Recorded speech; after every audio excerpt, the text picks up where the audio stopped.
भोपाल में साइबर सुरक्षा और स्टेट डाटा सिक्योरिटी को लेकर आयोजित राज्य स्तरीय कार्यशाला में मुख्यमंत्री डॉक्टर मोहन यादव के बयान ने राजनीतिक हलचल तेज कर दी है।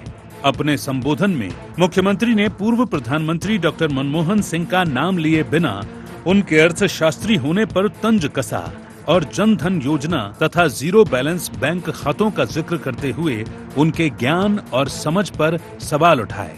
मुख्यमंत्री ने कहा कि देश में पीएम मोदी से पहले जो प्रधानमंत्री थे वे अर्थशास्त्र के बहुत बड़े जानकार थे। आरबीआई के गवर्नर और वित्त मंत्री भी रह चुके थे।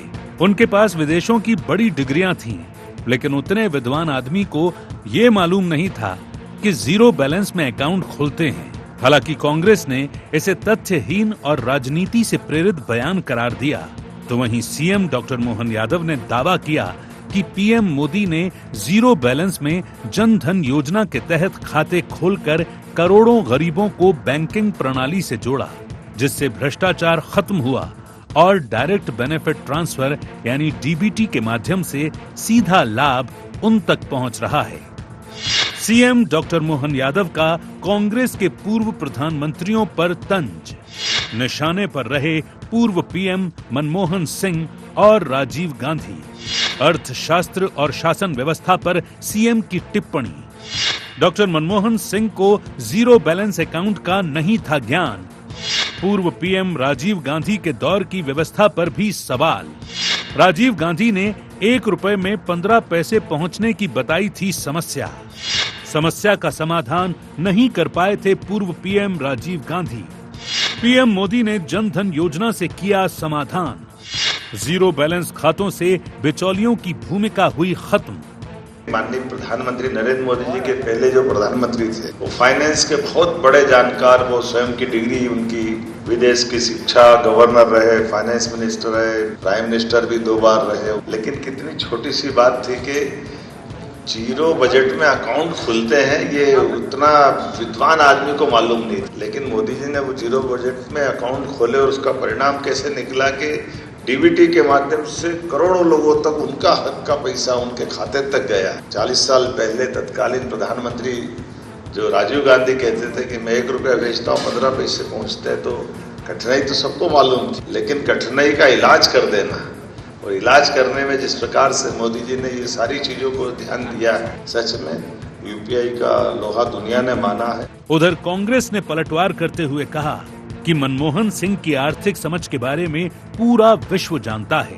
जब अमेरिका की 27 बैंकें डूब गई थीं, तब भी उन्होंने भारत की अर्थव्यवस्था को सीधा खड़ा रखा और पूरी दुनिया के सामने नजीर पेश की। कांग्रेस ने बीजेपी पर तंज कसते हुए कहा कि भारतीय जनता पार्टी में बहुत तेजस्वी लोग हैं, वो दुनिया को बहुत कुछ सिखा सकते हैं। ऐसा ही ये बयान है। भाजपा नेताओं को अर्थशास्त्र की कितनी समझ है, ये तो मध्य प्रदेश में दिखाई दे रहा है। पूरी दुनिया अभी भी मानती है कि जो मनमोहन सिंह जी थे वो विश्व के सबसे समझदार व्यक्ति थे, क्योंकि जब 27 बैंकें अमेरिका की डूब गईं, तब भी उन्होंने भारत की अर्थव्यवस्था को जो है सीधा खड़ा रखा और पूरी दुनिया के सामने नजीर पेश की। भारतीय जनता पार्टी में बहुत तेजस्वी लोग और वो जो है दुनिया को बहुत कुछ सिखा सकते हैं, ऐसा ही ये बयान है। कुल मिलाकर मुख्यमंत्री के इस बयान ने एक बार फिर राजनीतिक तापमान बढ़ा दिया है। भाजपा इसे जन कल्याणकारी नीतियों की सफलता बता रही है, जबकि कांग्रेस इसे पूर्व प्रधानमंत्री की छवि पर हमला करार दे रही है। ऐसे में अब ये बहस अर्थशास्त्र से आगे बढ़कर सियासी आरोप प्रत्यारोप का नया मैदान बन गई है। Bureau report IND 24।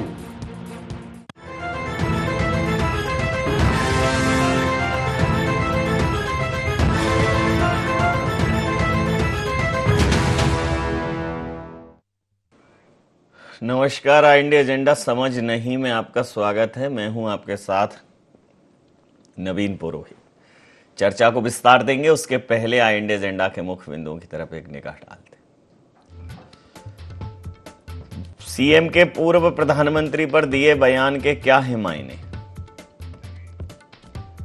अर्थशास्त्र की समझ को लेकर क्यों छिड़ गया सियासी संग्राम? कांग्रेस क्यों बता रही से राजनीति से प्रेरित बयान? जनधन और डीबीटी की सफलता के भारतीय जनता पार्टी के दावे में कितना दम? नमस्कार, इन्हीं सवालों के साथ चर्चा में आप सबका पुनः स्वागत है। मैं हूं आपके साथ नवीन पुरोहित। समझ नहीं है, समझ नहीं थी, आखिर क्या है समझ के पीछे की समझ? मध्य प्रदेश के मुखिया डॉक्टर मोहन यादव, मध्य प्रदेश के मुख्यमंत्री, उन्होंने कहा कि पूर्व जो प्रधानमंत्री हुए कांग्रेस के, उन्होंने देश को देश के मूल तत्व की तरह से नहीं समझा। देश को हमेशा ऐसे समझा कि एक देश एलीट क्लास का है और एक जनरल क्लास का। आम आदमी जो खाता सोच नहीं सकता था, जीरो बैलेंस पर जनधन खाते। कांग्रेस के वित्त मंत्री, कांग्रेस के टाइम में रहे केंद्रीय वित्त मंत्री पी चिदम्बरम जी का भी एक बयान था कि जब डिजिटल यूपीआई और डिजिटल पेमेंट की बात चली थी कि ये एक मजाक है, उसका भी जिक्र किया। पैसे बीच में, योजनाओं के पैसे ट्रांसफ़र नहीं हो पाते थे चूँकि बैंक अकाउंट नहीं थे, तो उस वजह से बहुत भ्रष्टाचार होता था। आज डीबीटी के तहत पैसा पूरा पहुंच रहा है। ये वो फैक्ट हैं जो निश्चित रूप से आज चाहे डिजिटल लेन देन की बात हो, ऑनलाइन पेमेंट की बात हो, डिजिटल पेमेंट तो गांव-गांव, गली-गली, नुक्कड़-नुक्कड़ पर आपको अब क्यूआर कोड मिल जाएंगे। चाट पकौड़ी वाले से लेकर सब्जी भाजी वाले तक डिजिटल पेमेंट का इस्तेमाल कर रहे हैं। ऑटो से लेकर टैक्सी तक सब जगह डिजिटल पेमेंट चल रहा है और इंटरनेट नहीं है तो भी पेमेंट हो जाता है। इस प्रकार के भी सरकार ने प्रावधान निकाले, ये एक अच्छी बात है। लेकिन आज 40 साल 30 साल पहले आज की परिस्थितियों की तुलना करना, तब क्या इंटरनेट था, इतना इंफ्रास्ट्रक्चर था, तो वो थोड़ा बेईमानी हो जाता है। तुलना 5 साल तक हो तब समझ में आता है। आज से 50 साल पहले तो मोबाइल ही नहीं था, अब कहीं मोबाइल लेकर आए। फिर अभी ये जो टीवी थी, तब आज से 30 साल पहले टीवी का क्या, एक बहुत बड़ा भारी भरकम सा डब्बा आता था, अब एकदम स्लीक और स्लिम टेलीविज़न आ रहे हैं। इसके आगे भी कुछ हो जाएगा। तो टेक्नोलॉजी अब जिस तरह से, जिस रफ्तार में बढ़ रही है, पहले वो रफ्तार नहीं थी। 90s के दशक में तो कंप्यूटर जब इस देश में आ रहा था, तब भारतीय जनता पार्टी ने ही उसका विरोध किया था। ये भी भारतीय जनता पार्टी को शायद याद हो। मुझे लगता है कि तुलना 5 साल की होनी चाहिए। तुलना आप 1947 से 2047 की तुलना नहीं कर सकते।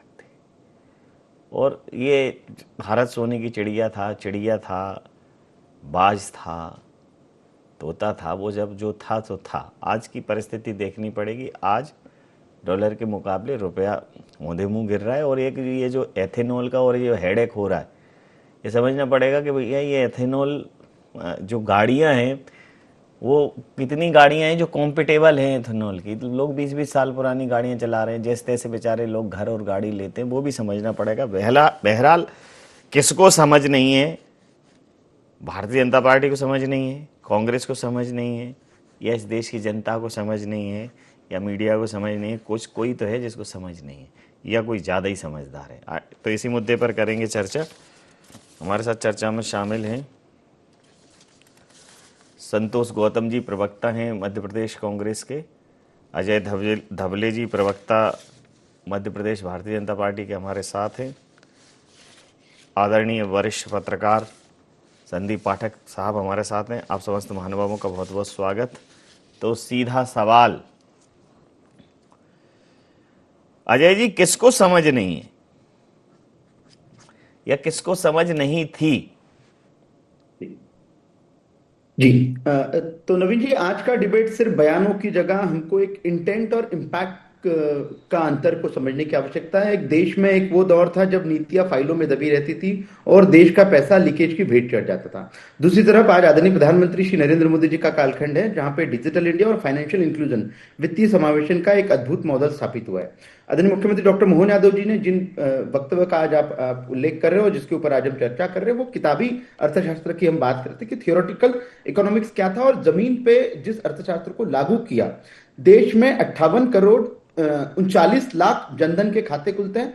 56% से अधिक खाते उसमें महिलाओं के होते हैं। लगभग 31 करोड़ 30 करोड़ के आसपास महिलाओं के बैंक के खाते खुले हैं। इन बैंक खातों में 3 लाख करोड़ से अधिक का सेविंग्स है। और इन बैंक खातों के माध्यम से देश के 53 से अधिक मंत्रालयों की 315 के अधिक स्कीमों का डीबीटी के माध्यम से लगभग 38 लाख करोड़ रुपए अभी तक के जमा हो चुका है। 3.48 लाख रुपए भारत ने बचाए हैं इस वित्तीय समावेशन के माध्यम से। तो ये सारे आंकड़े इस बात की स्पष्टता के साथ में कि देश में वो दौर भी था जहां एक प्रधानमंत्री जी सार्वजनिक मंच से खड़े होकर कहते थे कि 1 रुपया यदि हम किसी लाभार्थी के लिए भेजते तो लाभार्थी तक के मात्र 15 पैसे पड़ते हैं। आज किसी लाभार्थी को 1 रुपया अगर केंद्र से चलता है तो वास्तविक रूप से वो 1 रुपया उस लाभार्थी तक के पहुंचता है। ये विश्व की सबसे बड़ी वित्तीय समावेशन की सीम है। तो निश्चित रूप से आप ऐसे तुलना कर सकते कि देश उस कालखंड में फ्रेजाइल 5 में आता था। हम विश्व की सबसे जो कमजोर इकोनॉमीज थी उन 5 सबसे कमजोर 5 इकोनॉमीज थे, आज हम फैबुलस 5 में आते हैं। तो हमने बेहतर किया है। हमारी सरकार की नीतियां, आदरणीय प्रधानमंत्री श्री नरेंद्र मोदी जी का विजन और उस विजन को जिस खूबी के साथ में उन्होंने धरातल पर उतारा, तो निश्चित रूप से आज भारत एक आर्थिक महाशक्ति बना है। हम सभी देख रहे हैं कि पूरे वेस्ट एशिया की क्राइसिस की वजह से, मिडिल ईस्ट की क्राइसिस की वजह से सारी वर्ल्ड इकोनॉमीज डाउनवर्ड जा रही थी। फिर भी हमारी इकोनॉमी में इस वेस्ट एशिया के क्राइसिस के दौर में भी जिस प्रकार की आर्थिक, अभी हमारे जीडीपी बधाई दे देते हैं मोदी जी को। हालांकि वो ईरान और अमेरिका के बीच का मामला था, इजराइल, अमेरिका और ईरान के, लेकिन क्योंकि पूरे मैटर में कहीं अपन बोले नहीं, लेकिन इसके लिए मैं बधाई दे देता हूं कि चलो वो शांत हो गई लड़ाई। तो कहीं ना कहीं ये जो आंकड़े हैं इस बात को स्पष्टता के साथ में उजागर करते हैं कि भारतीय जनता पार्टी की शासन में जिस प्रकार से देश को आर्थिक स्थिति, एक ऐसी मजबूत अर्थव्यवस्था दी है जो एक विकसित भारत के संकल्प की ओर अग्रसर है। तो निश्चित रूप से आप इस मायने में मानेंगे कि देश को इकोनॉमी की समझ वाला, इकोनॉमी की दिशा में देश को आगे ले जाने वाला ऐसा नेतृत्व आज जी। तो संतोष जी, बीकर 5 से फेबुलस 5 तक की फैंटास्टिक फंडामेंटल जर्नी जो है मोदी जी ने की है, बहुत ही आधारभूत संरचना का निर्माण किया है। और जैसे डिजिटल पेमेंट है, जो डायरेक्ट ट्रांसफर्स के लिए खाते हैं, वो अच्छी चीज़ है। उस पर निश्चित रूप से भारतीय जनता पार्टी को अपना एप्रिसिएशन मिलना चाहिए।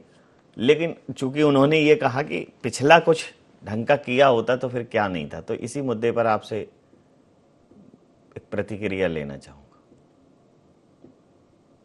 नवीन जी, देखिए, मनमोहन सिंह जी और मोहन यादव के बीच में केवल नाम की समानता है कि इनके नाम में भी मोहन लगा हुआ है, अन्यथा कोई समानता इनके बीच में दिखती नहीं है। हमने देखा है कि मोहन यादव जी किस प्रकार से मां बहन की गालियां देते हुए लोगों से बातें करते हैं, और दूसरी तरफ ओबामा ने कहा था, अमेरिका के राष्ट्रपति ने कहा था कि जब मनमोहन सिंह बोलते हैं तो दुनिया सुनती है। और वही अगर मनमोहन सिंह के ऊपर अगर मोहन यादव ये टिप्पणी करे कि उनको अर्थशास्त्र की समझ नहीं थी, मैं समझता हूं पूरी दुनिया इस पर हंसेगी। इस बात पर कौन कहेगा कि मनमोहन सिंह के ऊपर, उनकी आर्थिक नीति पर टिप्पणी करने का कोई नैतिक अधिकार भी उस मोहन यादव को है, जिनके मध्य प्रदेश का सालाना जो बजट है वो 3.38 लाख करोड़ का है, लेकिन जो कर्जा है वो 3,60,000 करोड़ का कर दिया है। और प्रति सप्ताह 3,000 करोड़ का औसतन कर्जा लेने वाला मध्य प्रदेश यदि आर्थिक नीति के लिए कुछ नहीं कर पा रहा है, नए जो वित्तीय संसाधन होते हैं उनको जुटाने के बारे में कुछ नहीं कर पा रहा है, राजस्व के नए स्रोत डेवलप करने के बारे में कुछ नहीं कर पा रहा है, वो उस मनमोहन सिंह पर उंगली उठा रहा है जिन्होंने 1991 में,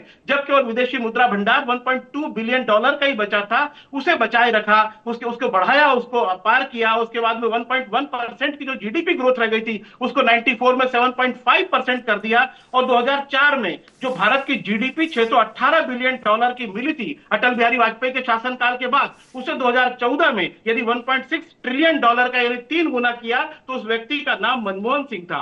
मनरेगा में जिन्होंने 100 दिनों के रोजगार गारंटी के करोड़ों लोगों को सूचना का अधिकार दिया, इस देश में 14 करोड़ लोगों को गरीबी रेखा से ऊपर लाए। और 2008 में जब अमेरिका का लेमन ब्रदर का संकट आया, जिसका कि जिक्र हमारे प्रवक्ता भूपेंद्र गुप्ता जी ने भी किया था कि 27 बैंकों का जो संकट आया था, पूरी दुनिया की अर्थव्यवस्था तहस नहस हो गई थी। और उस समय भी भारत की अर्थव्यवस्था बची हुई थी और 6.7% की जीडीपी ग्रोथ के साथ आगे बढ़ रही थी। 1.86 लाख का राजकोषीय प्रोत्साहन पैकेज जारी किया था, उसके कारण देश में लिक्विडिटी आई और भारत की अर्थव्यवस्था तहस नहस नहीं हुई। तो मैं ये कह सकता हूं कि अगर इस इतने बड़े विद्वान व्यक्ति के ऊपर, जिसको पूरी दुनिया अर्थशास्त्र का एक महान आदमी मानती थी, उसके ऊपर यदि मोहन यादव कह रहे हैं कि उनको अर्थशास्त्र की समझ नहीं थी, तो मैं ये समझ सकता हूं कि उनका फ्रस्ट्रेशन है कि उनको एक ऐसा नेता मिला हुआ है जो ये कहता है कि नाले की गैस से आप चाय बनाइए और देश में रोजगार पैदा कीजिए। नाले की गैस से चाय बनाने वाले अर्थशास्त्री, उनसे बड़े तो मनमोहन सिंह हो नहीं सकते, ये तो मैं मानता हूं। उन्होंने ये कहा था, हमारे मशहूर अर्थशास्त्री जिनकी प्रशंसा में मोहन यादव कसीदे पढ़ते हैं, उन्होंने कहा था कि 2 करोड़ रोजगार प्रति वर्ष देंगे। मनमोहन सिंह तो शायद दे नहीं पाए। 15 लाख हर व्यक्ति के खाते में डाल दिए मोदी जी ने, वो तो मनमोहन सिंह कर नहीं पाए। इसलिए ये टिप्पणियां मोहन यादव के लिए जायज बनती हैं। उन्होंने कहा था कि मोदी जी ने कहा था किसानों की आय 2022 तक दोगुनी कर देंगे, सबको एक एक पक्का मकान दे देंगे, वो तो मनमोहन सिंह कर नहीं पाए। इसलिए इतनी महान विशेषताओं के बावजूद जब देश में 80 करोड़ लोग आज फ्री के राशन पर जिंदा है और ऐसे महान अर्थशास्त्री की प्रशंसा में यदि मोहन यादव कुछ कह रहे हैं, तो कांग्रेस इस पर क्या टिप्पणी करे? कांग्रेस केवल मन ही मन हंस सकती है कि मनमोहन सिंह पर टिप्पणी वो कर रहा है जो अपनी चुनावी रैलियों में मां बहन की गालियां बकता हो। जी, प्रतिक्रिया लेता हूं संदीप पाठक साहब से कि देखिए, मुझे लगता है कि संदीप पाठक साहब, अब सरकारों को या राजनेताओं को थोड़ा संयमित हो जाना चाहिए कि तुलना आप 2000 किसी भी कार्यकाल की तुलना अगर आप पिछले कार्यकाल से करेंगे तो ही वो जस्टिफाइड है। अदरवाइज जब कोई बात करे कि 2090 में, तो अब आज की डेट में 1200-1300 प्राइवेट टीवी चैनल्स हैं, सब मिला के, एंटरटेनमेंट, स्पोर्ट, इंफोटेनमेंट, न्यूज। एक टाइम था जब सिर्फ दूरदर्शन हुआ करता था। तो इसको आप 1000 गुना ग्रोथ नहीं मानेंगे, इसको ये मानेंगे कि आपके यहाँ तो ये जो नीतिगत खामियां रहीं जिसकी वजह से उदारीकरण को मौका ही नहीं मिला, आपने अपने आप को शेष विश्व से बहुत लंबे समय तक काटे रखा, तो बाकी विश्व में क्या हो रहा है, क्या प्रोग्रेस हो रही है, इस देश को पता ही नहीं था। रोटी कपड़ा और मकान की जद्दोजहद थी। तो मुझे लगता है कि अब मोदी जी की तुलना किसी और से नहीं है, मोदी जी की तुलना खुद मोदी जी से है। भारतीय जनता पार्टी की तुलना भारतीय जनता पार्टी को अपने पिछले कार्यकालों से करनी पड़ेगी, क्योंकि एक लंबा वक्त हो गया है। क्या कहें? बिल्कुल ठीक कहा आपने, क्योंकि हम लोग जिस विषय पर बैठे हैं यहाँ पे कोई अर्थशास्त्री नहीं है, और मुझे जहाँ तक समझ में आ रहा है, आप देखिए कि यदि तुलना की बात करें, अगर अर्थशास्त्र सर सीधा आवक और जावक का खेल है। बस वही मेरा वही कहना है। लेकिन हम यदि किसी बात को, ये सब समय काल परिस्थितियों के हिसाब से नीतियां बनती हैं। और अगर पुरानी बात करें तो एक समय वस्तु विनिमय से बाजार चलता था, पैसा रुपया बाद में आया। तो अगर इस तरीके से हम, ये सब इतिहास की चीज़ें हो जाएंगी। अगर आप इसको देखें कि भाई जैसे हरित क्रांति आई, दुग्ध क्रांति आई, अब जैसे तो ये उसका समय था, किसके समय आई? अकाल पड़ा तो शास्त्री जी याद आते हैं कि उन्होंने व्रत रखवाया। तो ये सब इतिहास का हिस्सा है। लेकिन उस समय की ज़रूरत के हिसाब से जो निर्णय लिए जाते हैं, कोई भी प्रधानमंत्री देश का हो, उसने देश हित में ही निर्णय लेते हैं। उसमें खूबी और खामी हो सकती हैं, उस पर विचार हो सकता है। लेकिन अगर अर्थनीति की बात करें तो जनधन खाते की में ये डिजिटल जो पेमेंट की प्रक्रिया हुई है, ये सराहनीय है, बहुत स्वागत योग्य है। लेकिन इसमें भी खामियां हुई थी। अगर आप देखिए कि जनधन खाते जब खुले तो कई बैंक जीरो पे खाते नहीं खोल पा रही थी, क्योंकि टेक्निकली उनको स्किल्ड नहीं थे कि जीरो पे कैसे खाते खुलेंगे। तो कई जगह ये हुआ कि 1 रुपये 2 रुपये लोगों के खाते में डाल के खाते खुले। उस पर स्टोरीज हुई, इंडियन एक्सप्रेस में एक बड़ी स्टोरी हुई थी इस बात पे। फिर बाद में, क्योंकि वो उद्देश्य उसका ये था कि मैनेज करना है। अब फंडिंग देखिए, बड़ा प्रोजेक्ट कोई भी होता है तो फंड कहीं से कहीं ट्रांसफर होते हैं, हेड बदल जाते हैं। तो कई खाते ऐसे हुए, उसमें कई लोगों पर कार्रवाई भी हुई कि आपने ऐसा क्यों किया। बाद में वो मामले अलग हुए। लेकिन चूंकि नीयत साफ थी, बात यहाँ नीयत क्या थी कि नीयत यदि साफ है, अगर आप जनता को पैसा देना चाह रहे थे और वो उनके खातों में पहुंच रहा है तो ये स्वागत योग्य है। लेकिन कोई ये कहे कि पहले की परिस्थितियों में काम नहीं हो पाया, ये भी कहना वाजिब नहीं है, क्योंकि जो भी उस स्थितियों का, उस समय काल परिस्थितियों में जो आवश्यकता थी, मनमोहन सिंह एक बड़े अर्थशास्त्री हैं। और जैसे कि इन्होंने कहा अभी, मैं भले ही चुटकी ली है हमारे कांग्रेस प्रवक्ता जी कि भाई नाम दोनों के एक हैं, उन्हें मोहन दोनों में है, लेकिन डॉक्टर भी दोनों में है। आप ये और जोड़ लीजिए उसमें कि डॉक्टर भी दोनों है, सिर्फ मन का फ़र्क है। तो मन की बात प्रधानमंत्री से अपन सब सुन ही रहे हैं, तो वो कोई एक अलग बात है, एक मतलब एक खास की बात, विरोध की बात है। पर मेरा मानना यह है कि अर्थव्यवस्था एक प्रक्रिया के तहत समय समय पर बदलती है, और 5 साल भी बहुत कहा आपने। मेरा तो ये कहना है कि हो सकता अगले साल यही सरकार अपनी ही किसी नीति पर पुनर्विचार कर ले। तो कोई आवश्यक नहीं कि करना कोई अपराध हो जाएगा। कोई क्रिएटिव काम कर रहा है, यदि वो नहीं हो पा रहा है तो उसमें कोई अमेंडमेंट करने तो करने चाहिए, इसमें गलत क्या है। तो मुझे ऐसा लगता है कि ये कोई बहुत बड़ा मुद्दा नहीं है, और समय के साथ नीतियां बदलती हैं और उसके बेनिफिशियरी भी बदलते हैं। समय के साथ नीतियां और परिस्थितियां बदलती हैं धबले साहब। 30 साल पुरानी चीज़ों से कंपेयर करेंगे तो कैसे चलेगा? फिर तो अभी कोई कुछ भी नहीं हो तब भी प्रोग्रेस होती चली जाएगी। आप राष्ट्रपति शासन कर दीजिए लागू, नई नई चीज़ें आ जाएंगी। ऐसी वॉशिंग मशीन आ जाएगी, उसमें प्रेस होने लगेगी। आ गई है, साउथ ईस्ट एशिया के डेवलप्ड कंट्री में आ गई है, सिंगापुर वगैरह में, हांगकांग वगैरह में, कि भाई कपड़ा डालो धुल के प्रेस होके आ जाता है। अब उसमें कोई टेक्नोलॉजी जिस तरह से ग्रो कर रही है, क्योंकि अब कनेक्ट है, पूरा वर्ल्ड जो है ग्लोबल विलेज हो गया है, तो जो आप कनेक्ट है अब तो चीज़ें आ जाती हैं। बात यह है कि जो हमारी उपलब्धियां हैं अगर हम उन पर बात करेंगे, क्योंकि आप उस तरह की बात कर नहीं सकते, क्योंकि वो देश काल परिस्थितियां बिल्कुल डिफरेंट थी। और जब अपन वो तुलनात्मक अध्ययन करते हैं तो आपके वो सारे काम भी कहीं ना कहीं दोयम नजर आते हैं, जिनके लिए आपको श्रेय मिलना ही चाहिए। मुझे लगता है कि श्रेय की होड़ में दूसरे के किए गए अच्छे कामों को नकारा नहीं जा सकता।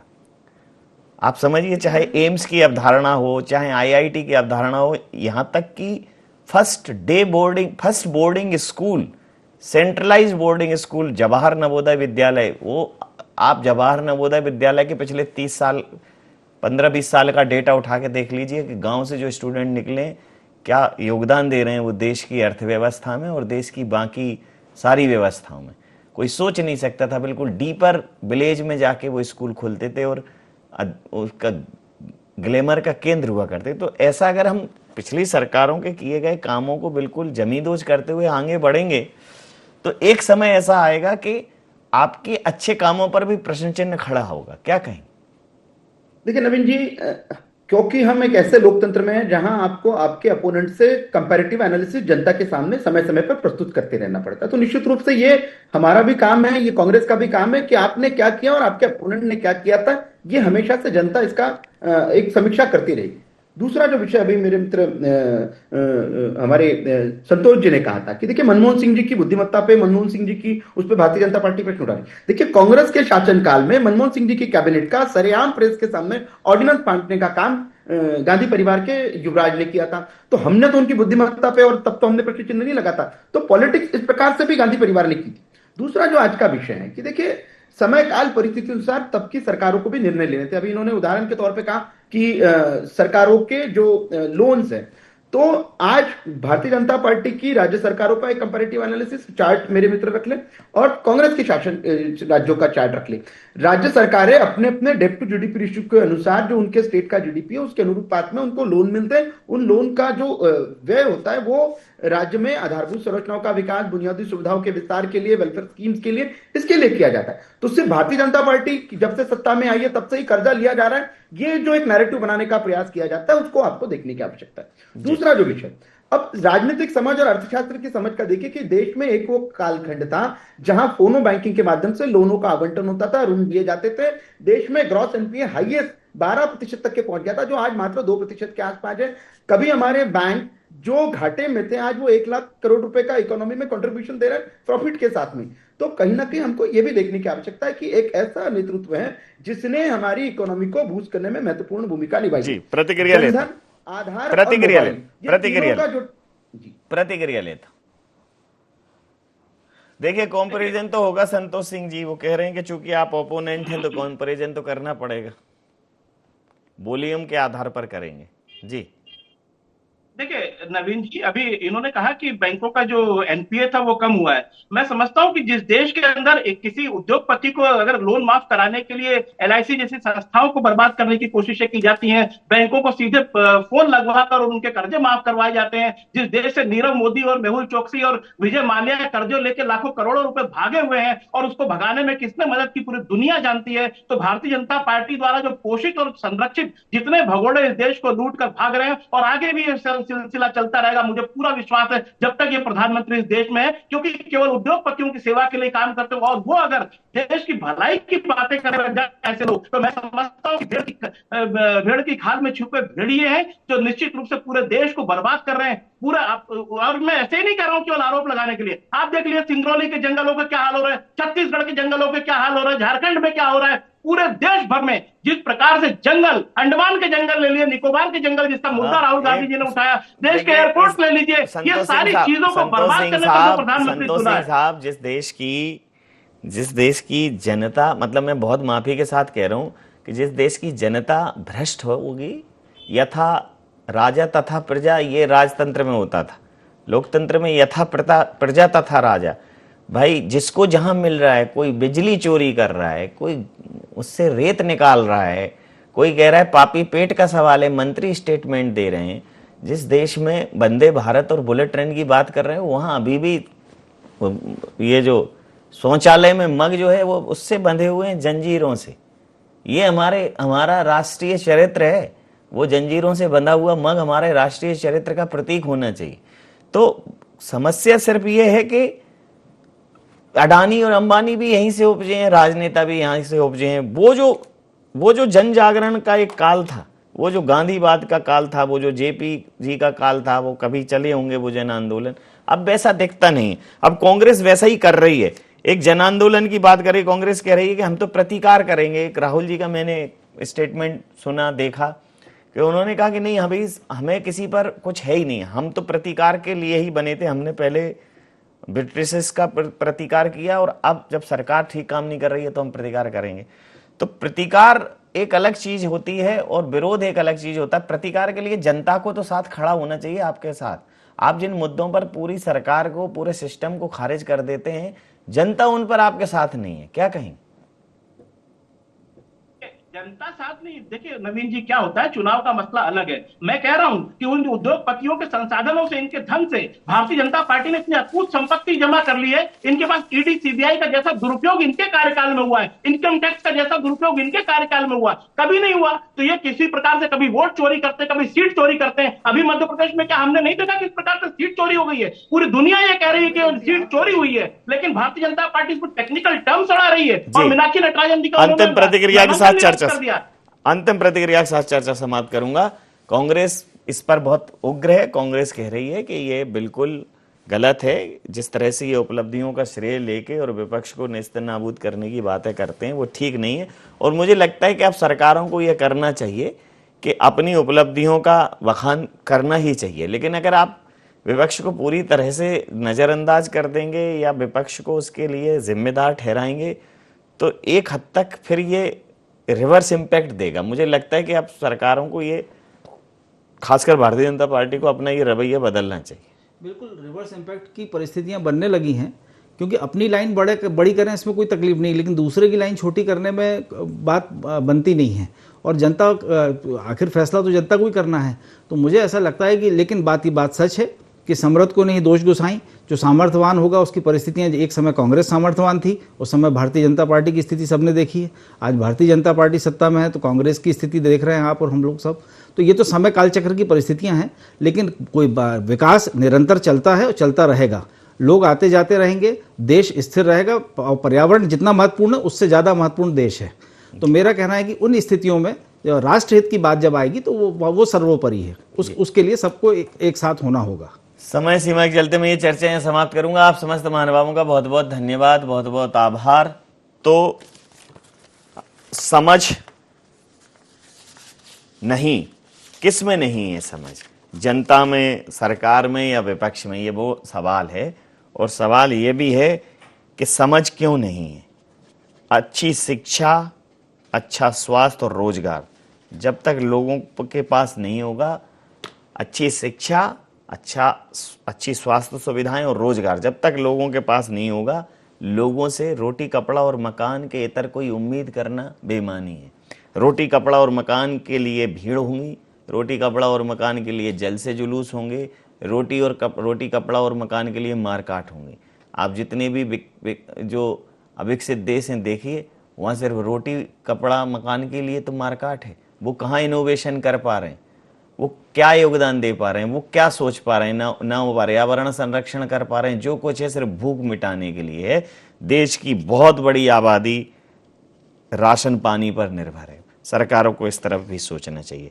डायरेक्ट बेनिफिट स्कीम से वो उनके लिए संबल बने, वो अच्छा है, लेकिन वो उससे परजीवी हो जाएं, यह सरकार को सोचना पड़ेगा कि उनके श्रम का मूल्य, उनके श्रम का लाभ इस देश को मिले। एक बड़ी जनसंख्या है, सरकार की दायित्व है, सरकार उनको राशन उपलब्ध करा रही है, लेकिन वो सरकार देश के विकास में क्या योगदान देंगे, यह भी सरकार को सुनिश्चित करना पड़ेगा।